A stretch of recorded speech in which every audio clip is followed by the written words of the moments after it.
Today, I want to talk about how AMC's parabolic short squeeze is coming. I want to show you proof the shorts haven't closed out of their short positions and have instead added more, doubling down and kicking the can. And again, show you proof the short thesis has just been destroyed. So stay tuned and let's make some money. I also wanted to go through today's 82% gainer on a breakout play on AUUD, where Shazad took 4 separate profitable trades in one day. But first I want to dive straight in with the key information. So, this article isn't specifically talking about AMC, it's talking about commercial real estate, but there's a quote in here that's very, very important that describes the short's position. So it says it would be painful, but if history offers a lesson, it's that kicking the can down the road causes a bigger fall.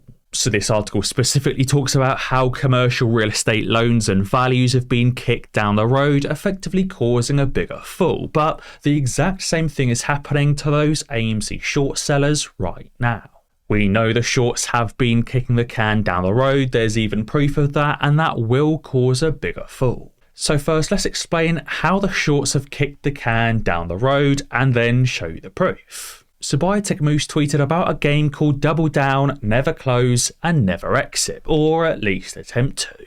So the shorts have attempted to double down, never close and never exit to keep the price of AMC suppressed as long as possible. They've done this by doubling down on their short position to push the price down, but also lowering their average short price. So over time, it means the shorts have doubled their short position, doubled that, doubled that, doubled that, and doubled that. So have a short position that's now 32 times the size of their original short position. And again, we can even see this happening in real time with the legally disclosed short interest reported by Ortex. Again, that figure is likely many times higher when you factor in all of those synthetic shorts. But even from that legally reported data, we can see that back a few months ago, there was 16 million shares shorted, which increased to 20 million, 30 million, 40 million, and then 46 million shorted shares as of a few days ago, and now to nearly 52 million shorted shares. So that means over the last few months, the short interest or the number of shorted shares has tripled and now nearly quadrupled. From this screenshot, we can see that even 18 months ago, there was just 11.2 million shorted shares adjusted for the reverse split, which is now up to 51.75 million, a 361% increase in shorted shares. So we know the shorts have been playing this game of doubling down on their short positions and attempting to never close. But obviously by doing so, by doubling down on these short positions, by kicking the can, it will lead to a bigger fall. Now you may have also seen that Cinemark just received a double upgrade by analysts, as Wells Fargo has declared that movies are back. Apparently the fact that movies are back is somehow only good news for Cinemark and not good news for AMC.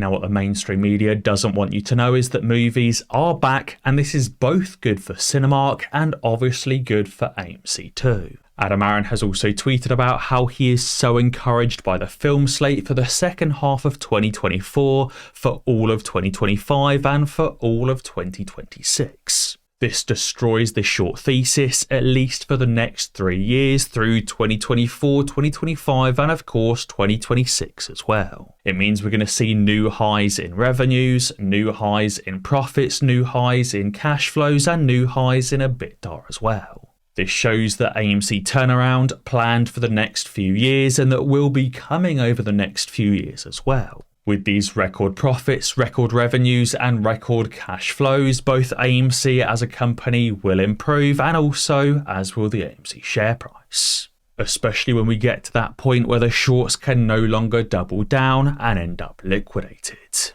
As I've touched on before, so many companies in the past improved the profitability of their company, leading to short sellers being liquidated and short sellers forced to close out of their positions. It happened in Amazon, it happened in Tesla, it happened in Nvidia, and many other companies before then.